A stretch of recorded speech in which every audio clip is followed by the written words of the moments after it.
अर्थ मनसावाचक रथ। एक समय तरह तरह के फल और फूल सुंदर सुंदर जड़ी बूटियों से सौभाग्यमान कैलाश पर्वत पर विराजमान श्री भगवान शंकर जी से पार्वती जी बोली, है जगत के स्वामी, आज मन बहलाने के वास्ते आप और मैं चौपट खेल खेले। शंकर जी ने कहा, चौपट खेल में बेईमानी बहुत होती है और हार जीत का पता नहीं पड़ता, इसीलिए कोई तीसरा आदमी होना चाहिए जो ईमानदारी से हार जीत का फैसला कर सके। पार्वती जी ने ऐसा सुनकर अपने शरीर से मेल उतारा और आदमी की सूरत का पुतला बनाकर रख दिया और कह दिया कि हे पुत्र, हम दोनों की हार जीत का फैसला करना। ऐसा वचन बोलकर महादेव जी व पार्वती जी ने पासा फेंकर पुत्र से पूछा, कौन हारा और कौन जीता? पुत्र ने कहा, शंकर भगवान जीते और पार्वती जी हारी। महादेव जी ने दूसरी बार पासा फेंका और फिर से पूछा, कौन हारा कौन जीता? पुत्र बोला, शंकर भगवान जीते और पार्वती जी हारी। तीसरी बार पार्वती जी ने पासा फेंका और पुत्र से पूछा, बताओ कौन हारा कौन जीता? पुत्र ने मन में सोचा, यदि मैं कहूँ शंकर भगवान हारे तो शंकर भगवान मुझे श्राप दे देंगे, इसीलिए मैंने कहा शंकर भगवान जीते और पार्वती जी हारी। यह सुनकर क्रोध में अपने पुत्र को श्राप दे दिया तो कोटी हो जाएगा, रोता भटकता फिरेगा। यह सुनकर पुत्र उठा और एक तरफ चल पड़ा। बहुत दूर चलते चलते एक भयानक जंगल आया। उसने देखा कि 12 कोस की दूरी पर फैला हुआ एक बहुत बड़ा तालाब है, जिसकी पाल पर बड़ और पीपल के बड़े बड़े पेड़ है। उसके जिसके नीचे इंद्र की स्त्रियां, इंद्राणी, ब्रह्मा जी की स्त्रियां, ब्रह्माणी आदि देवताओं की स्त्रियां बैठकर व्रत का पूजन कर रही है। उन व्रत करती हुई स्त्रियों को देखकर पार्वती जी के पुत्र अंगद जी ने पूछा, तुम क्या कर रही हो? तब देवताओं की स्त्रियों ने कहा कि हम सब मनसावाचक नाम के महादेव जी का व्रत का पूजन कर रही हैं, इनके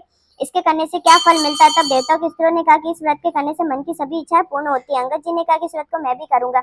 ऐसा विचार कर उन्होंने किसी से चावल, किसी से सुपारी का सामान लेकर व्रत करना शुरू कर दिया। अंगद जी को देवताओं की स्त्रियों ने व्रत का सारा तरीका बता दिया। श्रावण सुदी के पहले सोमवार को कुंवारी कन्या से 2 पुनी सूत कतवा कर डोरा किया। उस डोरे को गेरों में रंग कर शंकर भगवान की पूजा कार्तिक सुदी चौथ तक हर सोमवार तक करते रहे। कार्तिक सुदी चौथ के दिन उसका उजरण करे, उसमें सवा सेर घी, सवा सेर गुड़, सवा सेर आटे का चूरमा बनाकर उसके 4 हिस्से बना लेवे। एक हिस्सा ब्राह्मण को देवे, एक हिस्सा साधु को देवे, एक हिस्सा गाय को देवे, एक हिस्सा सबको बांट देवे, सबको बराबर देवे, किसी को कम किसी को ज्यादा ना देवे। इस नियम से बताए हुए व्रत करते हुए अंगद जी को 4 वर्ष हो गए। इधर एक दिन अंगद को याद कर पार्वती जी ने महादेव से कहा कि पुत्र को बहुत दिन हो गए, कोई समाचार अभी तक नहीं आया, कृपा करके कोई ऐसा व्रत बताओ जिसके करने से मेरा पुत्र मिल जावे। तब महादेव जी ने बताया कि श्रावण सुदी के पहले सोमवार को कुंवारी लड़की से 2 पुनी सूत कतवावे और उसका डोरा बनवाकर गेरू में रंग कर उसको हर सोमवार को महादेव जी की पूजा करे। फिर कार्तिक सुदी चौथ का उसका उजरण करे, उसमें सवा सेर घी, सवा सेर गुड़, सवा सेर आटे लेकर चूरमा बनावे, उसमें एक भाग राजा या गरीब को सबको बराबर दे देवे, बांट देवे। इस तरह बताए हुए ढंग से पार्वती जी को व्रत करते हुए 4 वर्ष हो गए। इधर एक दिन पुत्र के मन में आया कि माता पिता के पास मिलने के लिए जाना चाहिए। व्रत करने से अंगद जी की देह इंसान जैसी सूरत हो गई। अंगद जी माता पार्वती के पास जाकर खड़े हो गए। पुत्र को आया देखकर पार्वती जी हंसने लगी। अंगद जी यह देखकर पीछे हट गए। पार्वती जी ने पूछा, तुम पीछे क्यों हट गए? तब पुत्र ने कहा कि तुम मेरे बिना बिना बुलाए आने पर हंसी, इसीलिए मैं पीछे हट गई। इस पर पार्वती जी ने कहा कि मैं तुम्हारे आने पर नहीं हंसी हूँ, मैं तो व्रत के प्रभाव से हंसी हूँ, क्योंकि तुमसे मिलने के लिए मैंने मनसावाचक नाम का व्रत किया था। तब अंगद जी ने कहा कि इस व्रत को मैंने भी किया है। पार्वती जी बोली, इस व्रत के करने से तुम्हारा श्राप मिट गया है, मैंने यह व्रत किया तो तुम मुझे मिल गए, तुम क्या चाहते हो सो को? पुत्र बोला, मैं उज्जैन नगरी राज्य करना चाहता हूँ। यह कहकर उज्जैन की तरफ चल पड़ा। वो उज्जैन पहुंचकर राजा रानी से मिला। राजा रानी बूढ़े हो गए थे, उनका कोई पुत्र नहीं था, केवल एक कन्या थी। राजा रानी ने सोचा, हम बूढ़े हो गए, इसलिए अपनी कन्या का विवाह किसी अच्छे वर के साथ करके सारा राजपाट उन्हें संभाल देवे। ऐसा विचार करके उन्होंने एक स्वयंवर रचा, जिसमें देश विदेश के बड़े बड़े राजकुमार बुलाए गए थे।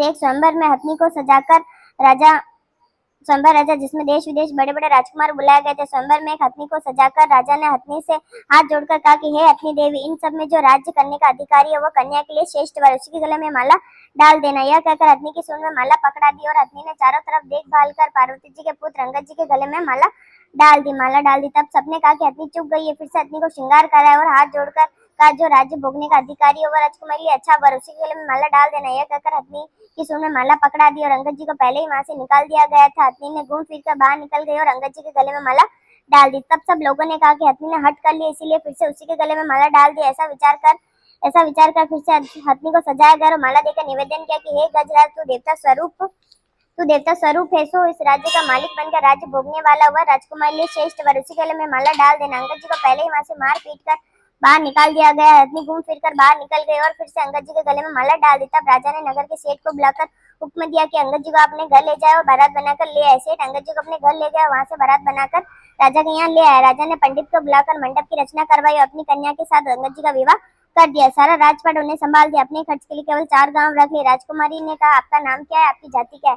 तब आपके माता पिता कौन है? तब उन्होंने कहा कि मेरा नाम अंगद है, श्री महादेव जी पार्वती जी तो मेरे माता पिता है। राजकुमारी ने कहा कि श्री महादेव जी पार्वती जी तो देवलोक के देवता हैं, इस मृत्युलोक में तुम्हारे माता पिता कैसे हो सकते हैं। तब अंगद जी ने कहा कि एक समय सुंदर फूल और वनस्पतियों से शोभित कैलाश पर्वत पर महादेव विराजमान थे। तब पार्वती जी ने महादेव से चौपट खेलने के लिए कहा। महादेव जी ने कहा कि हार जीत का फैसला करने वाला कोई तीसरा होना चाहिए। तब पार्वती जी ने अपने शरीर से मेल उतारा और पुत्र की सूरत का पुतला बना दिया और महादेव ने उसमें जान डाल दी। तब मुझसे कहा कि तुम चौपट खेल की गवाही देना। महादेव जी ने पासा फेंका, मुझसे पूछा कौन जीता। मैंने कहा महादेव जीते, पार्वती जी हारे। दूसरी बार भी महादेव जीते, पार्वती जी हारी। तीसरी बार पार्वती जी ने पासा चलाकर पूछा, पुत्र कौन जीता कौन हारा। मैंने सोचा यदि मैं कहूँ महादेव हारे और पार्वती जीती तो महादेव मुझे श्राप दे देंगे, इसीलिए मैंने कहा महादेव जीते और पार्वती जी हारी। पार्वती जी ने यह सुनकर मुझे श्राप दे दिया तो कोटी हो जाएगा, मारा मारा भटकता फिरेगा। पार्वती के श्राप देने पर मैं वहां से चलकर एक भयानक जंगल में पहुंचा, जहाँ पर बड़े भारी तालाब और पीपल के पेड़ थे। उस स्थान पर इंद्राणी, ब्रह्माणी आदि देवताओं की स्त्रियां व्रत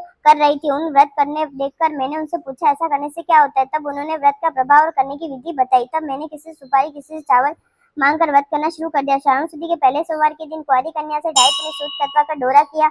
उस डोरे को गेरू में रंग कर महादेव जी की पूजा की। कार्तिक शुद्ध चौथ का उसका विसर्जन कर सवा घी, सवा गुड़, सवा आटा लेकर इनका चूरमा बनाकर सबको बराबर बांट दिया। इस प्रकार यह व्रत पूरा किया। इधर पार्वती जी ने महादेव से पूछा, हमारा पुत्र अंगद का कुछ पता नहीं है, बहुत समय से आया नहीं है। तब महादेव ने कहा वह जीवित है, मैं बताता हूँ, जिस प्रकार व्रत करो तुम्हारा पुत्र आ जाएगा। व्रत का विधान बताया। श्रावण शुद्धि के पहले सोमवार के दिन कुंवारी करने से 2.5 पुनी सूत कतवा का डोरा के बनवावे और उसमें महादेव जी की पूजा करे और कार्तिक शुद्धि चौथ का उजरण करे। उसमें सवा घी, सवा गुड़, सवा आटा लेकर चूरमा बनावे। उसके 4 भाग ऊपर बताई हुई विधि से बराबर बराबर बांट देवे। इस प्रकार बताए हुए ढंग से पार्वती जी ने व्रत किया। इधर मैं जाकर पार्वती के पास खड़ा हो गया। पार्वती मुझे देखते ही हंस पड़ी। मैं पार्वती को हंसता देख पीछे हट गया। पार्वती ने कहा तुम पीछे क्यों हट गए। तो मैंने कहा कि तुम मेरे बिना बिना बुलाए आने पर हंसी, इसीलिए मैं पीछे हट गया। पार्वती जी ने कहा कि मैं तो इसीलिए हंसी क्योंकि मैंने मनसावाचक व्रत किया है और जिसके प्रभाव से तुम मेरे पुत्र मुझे मिल गए। मैंने भी यह व्रत किया था।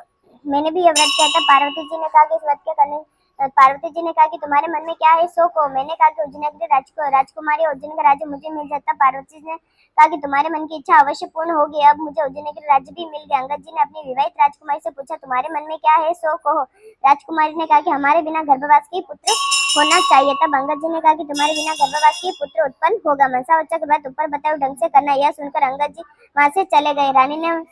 रानी ने मनसावाचक व्रत करना शुरू कर दिया। 4 वर्ष करने के बाद एक दिन रानी दातुन करते समय दासी को पात्र में जल लाने को कहा। तो दासी जल लाने गई तो क्या देखती है कि सोने की पालकी में बच्चा पैर का अंगूठा चूस रहा है। दासी ने झट से आकर रानी से कहा और आपके आपके पुत्र हुआ है। रानी ने कहा कि क्यों हमसे हंसी करते हो। दासी ने कहा कि विश्वास ना हो तो खुद चलकर देख लो। सच जाकर देखा तो सचमुच पालने में बच्चा पैर का अंगूठा चूस रहा है। इतने में रानी ने प्रसन्न होकर महादेव से कहा कि प्रार्थना की कि हे महादेव आपने यह पुत्र दिया तो इसके लिए स्तनों की दूध की धार भी निकल जाए। इतना कहते स्तनों से दूध की धार फूट गई। बच्चे को स्नान कराकर दूध पिलाया। इस प्रकार बालक धीरे धीरे बड़ा होने लगा। कुछ बड़ा होने पर एक दिन बालक अपनी माता से पूछ बैठा मेरे पिता कौन है। तब माता ने कहा कि अंगद जी तेरे पिता श्री महादेव जी व पार्वती जी जो तेरे दादा दादी है। तब पुत्र फूल फकर ने कहा कि यह बात तो मृत्यु लोक में कोई नहीं मान सकता। तब माता ने कहा कि एक दिन महादेव ने कैलाश पर्वत पर चौपट खेलने की सोची। हार जीत का फैसला करने के लिए पार्वती जी ने अपने शरीर से मेल उतारकर मनुष्य का पुतला बनाया और कहा कि हमारी हार जीत का फैसला करना। यह कहकर महादेव जी ने पासा फेंका, पूछा कौन जीता कौन हारा। मैंने पुत्र ने कहा कि महादेव जीते, पार्वती जी हारी। दूसरी बार भी पासा चलने पर पुत्र ने कहा कि महादेव जीते, पार्वती जी हारी। तीसरी बार पार्वती जी ने पुत्र से पूछा कि कौन जीता कौन हारा। पुत्र ने महादेव के श्राप से डरकर कहा कि महादेव जीते, पार्वती जी हारी। पुत्र के यह वचन सुनकर पार्वती जी ने आवेश में आकर अपने पुत्र को श्राप दे तो दूर दूर भटकता फिरेगा, तेरे सारे शरीर पर कोढ़ हो जाएगा। पार्वती के श्राप को सुनकर पुत्र वहां से चलकर एक भयानक तालाब के पास पहुंचा, जहाँ पर बड़े भारी पीपल के पेड़ के नीचे इंद्राणी, ब्रह्माणी मनसावाचक व्रत कर रही थी। अंगद जी ने कहा इस व्रत के करने से क्या होता है। तब देवताओं की स्त्रियों ने कहा कि इससे मन की सभी इच्छा पूर्ण होती है। अंगद जी ने कहा कि इस व्रत को मैं भी करूंगा। तब किसी से घी, किसी से चावल मांगकर व्रत शुरू कर दिया। व्रत करते करते 4 वर्ष हो गए। इधर पार्वती ने महादेव से पूछा कि पुत्र नहीं आया है, ऐसा कोई उपाय बताओ जिससे मेरा पुत्र आवे। महादेव जी ने कहा कि श्रावण शुद्धि चौथ का पहला सोमवार आवे, जब कुंवारी कन्या से सूत कतवा कर महादेव जी की पूजा करे। सवा सेर घी, सवा सेर सरेल गुड़, सवा सेर आटा चूरमा बनाकर 4 भाग बराबर बराबर एक साधु को देवे, एक ब्राह्मण को देवे, एक गाय को देवे, आधा खुद खावे आधा बांट देवे। ऐसा 4 वर्ष तक करे। 4 वर्ष करने पर पुत्र आकर खड़ा हो गया। पार्वती हंसने लगी।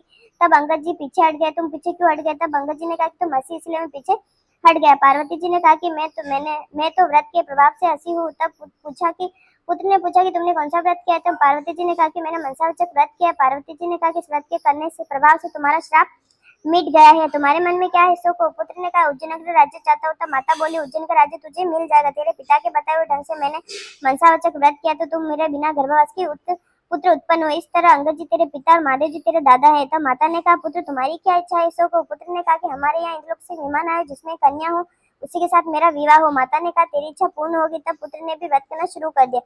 4 वर्ष करने पर एक दिन सुबह पुत्र ने देखा कि आकाश से एक विमान उतर रहा है। विमान उतरने पर राजा ने उसके पास जाकर उसका पर्दा हटाकर देखा तो उसमें एक सुंदर कन्या बैठी है। तब राजा ने ब्राह्मणों को बुलाकर 7 बार ठाट बाट के साथ कन्या के साथ विवाह कर लिया। एक दिन राजा शिकार खेलने गए, शिकार नहीं मिला, रास्ता भटक गए, एक बाग में डेरा डाल दिया। राजा भूख प्यास से व्याकुल हो रहा था, इतने में ही एक ब्राह्मण आ गया। उसने अपना पतड़ा देखकर कहा कि आज कार्तिक शुद्ध चौथ है, चौथ का उजड़न है। तो राजा ने कहा कि ब्राह्मण देवता मुझसे भूल हो गई है, तो चौथ का पूजन करावे। पूजन कराकर राजा ने नगर में खबर भेजी कि राजमहल से 1.25 घी, 1.25 गुड़, 1.25 आटे का चूरमा बनाकर भेजा जावे। रानी ने सोचा कि फौज साथ होने से इतने चूरमे से क्या होगा, इसीलिए एक गाड़ी भरकर भेज दिया।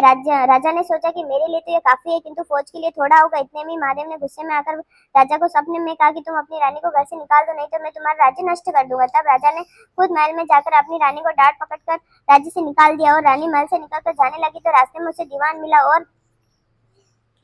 दीवान मिला और रानी से उसे पूछा कि आप कहाँ जा रही हो। तब रानी ने सब हाल कहा। दीवान ने कहा कि राजा साहब का गुस्सा कम होने पर उन्हें समझा देंगे, आप मेरे घर चले। इस प्रकार रानी को अपने घर ले गया। वहां पहुंचते ही दीवान अंधा हो गया और दीवान ने रानी से हाथ जोड़कर कहा कि आप यहाँ से चली जाए। रानी वहां से चल पड़ी। आगे चलने पर नगर का बड़ा सेठ मिला। उसने रानी से पूछा कि आप कहाँ जा रही हो। तब रानी ने राजा के गुस्से में आकर मुझे देश निकाल दिया है। तो तब सेठ ने कहा कि आप मेरे राजा जी को 1-2 दिन में समझा देंगे, आप मेरी हवेली चले। रानी के पहुंचते ही सेठ अंधा हो गया, उसका कारोबार ठप हो गया, हड्डियां बंद होने लगी, सेठ जी का दिवाला होने लगा। सेठ जी ने भी हाथ जोड़कर रानी से कहा कि आप यहाँ से चली जाए। रानी वहां से चल पड़ी। आगे चलने पर कुमार मिला। उसने रानी से पूछा, आप किधर जा रही हो। तब रानी ने राजा के गुस्से में आकर निकलने की बात सुनी। तब कुमार ने कहा कि राजा जी को 1-2 दिन में समझा देंगे, आप मेरे घर चले। रानी के साथ घर चली गई। वहां पहुंचते ही कुमार अंधा हो गया, उसका आंवा फूट गया और कुमार हाथ जोड़कर रानी से कहने लगा कि आप यहाँ से चली जाए। रानी आगे चल पड़ी। आगे चलने पर उसे माली मिला। उसने रानी से पूछा कि किधर जा रही है। तब माली ने देश निकालने की बात कही। माली ने कहा कि आप मेरे बाग में चलो, 1-2 दिन में राजा साहब को मना लेंगे। रानी के बाग में जाती हरा भरा बाग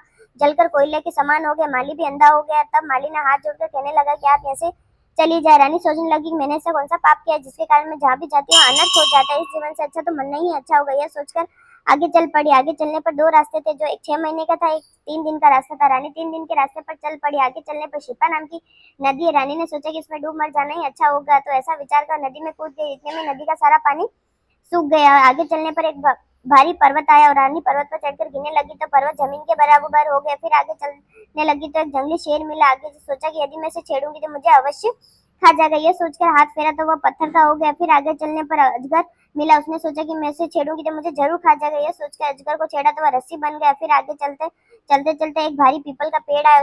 उसके नीचे एक कुआं था और महादेव जी का मंदिर था, जिसमें बैठकर रानी ओम नमः शिवाय मंत्र का पाठ करने लगी। उस दिन कार्तिक शुद्ध चौथ थी। उसमें उजरन के लिए मंदिर का साधु गांव में गया। वो आते समय उसे कुत्ते ने काट खाया। साधु ने कहा कि सोचा कि मंदिर में ऐसा कौन पापी आ गया जिसके कारण मैं जहाँ भी पापी आ गया जिसके कारण कुत्ते ने मुझे काट खाया। रानी के आगे पास आकर साधु ने कहा कि यह कौन डाकिन बैठी है।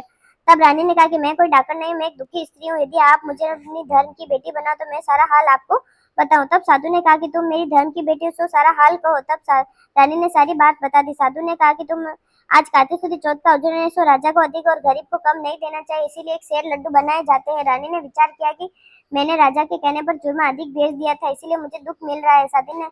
रानी ने साधु से कहा कि इस व्रत को मैं भी करूंगी। साधु ने कहा कि सावन शुद्धि के पहला सोमवार आए तब इस व्रत की विधि बताऊंगा। तब कुछ दिन बीतने पर सावन शुद्धि आई। रानी ने साधु को याद दिलाया कि साधु ने कहा कि गांव में जाकर पूजा की सामग्री इकट्ठी की और रानी ने पूजा आरंभ की। सावन के पहले सोमवार के दिन कुंवारी कन्या से 2.5 पुनी सूत कटवाया और महादेव जी की पूजा की। कार्तिक शुद्ध चौथ का उजरन किया। 1.25 घी, 1.25 गुड़, 1.25 आटे का चूरमा किया और उसके 4 भाग को पहली बताई विधि से बांट दिया। साधु ने कहा कि महादेव जी के सामने ऊंट, हाथी, घोड़ा मिट्टी का बनाकर रख दो और महादेव से कहना, यदि आप प्रसन्न हो गए तो इन सबको जीवित कर दो। ओम नमः शिवाय मंत्र का पाठ कर जल का छींटा देना। ऐसा करने पर सब जीवित हो गए और रानी ने साधु से कहा कि मुझसे जो रास्ते में पाप हुए उनसे भी छुटकारा पाने का उपाय बताए। साधु ने कहा कि ओम नमः शिवाय मंत्र के पाठ जाप करने से सारे पाप कट जाते हैं।